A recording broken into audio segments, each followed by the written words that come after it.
ML player ka ba? Makikilala mo ba kung sino hero to? Pero bago yan, shoutout ko muna ang mga senpai kong to, and singit ko na ang FB page natin. 21k followers na, thanks sa support. And guys, pasensya na sa mga humihingi ng skin and Diaz. Wala pa tayo niyan eh. Uy, 2-in-1 video pala to Mia versus Lord pagkatapos ng guess the hero. Okay, second skill agad. Bilog. Teka, parang kay Sylvana yan eh. Yung tumatalon siya, di ba? Parehas Ay mali. Ulti niya pala yun. Hehehe. Alam ko na. Kay Carmilla pala Lods yung bilog na pang stun. Di ba mga senpai?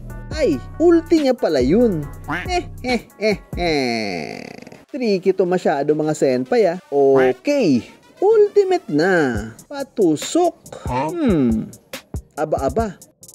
Parang ulti ni Dairo to Hawig eh.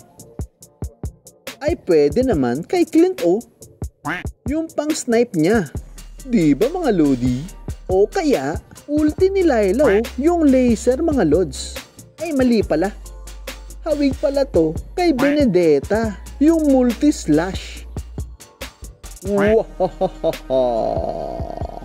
Okay eto ang clue. Mahilig po ito sa espada mga idol.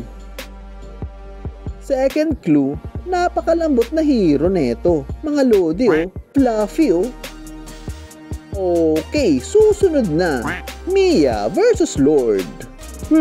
Pwedeng makapasa to once mag-ulti to. Naka-inspire pa si Mia. Pwede talaga. Marunong mga pumili nito, mga lodi. Okay, tara na. Let's go! Lord, kayanin ito mga lodi. Pero bago yan, shoutout ko muna sila. And salamat sa mga followers natin sa FB page. Thanks sa support mga lodi. Okay, let's go! Sige, Mia. Kaya mo yan. Paalala ulit wala po itong item. Natural lang mga lods. Okay, oras na. Power up. Ulti na Mia, sabay inspire. Sige. Naku po. Walang damage. Oh no! Ayan na. Malapit na Mga mahihinang nilalang. Mahinang nilalang mga senpai.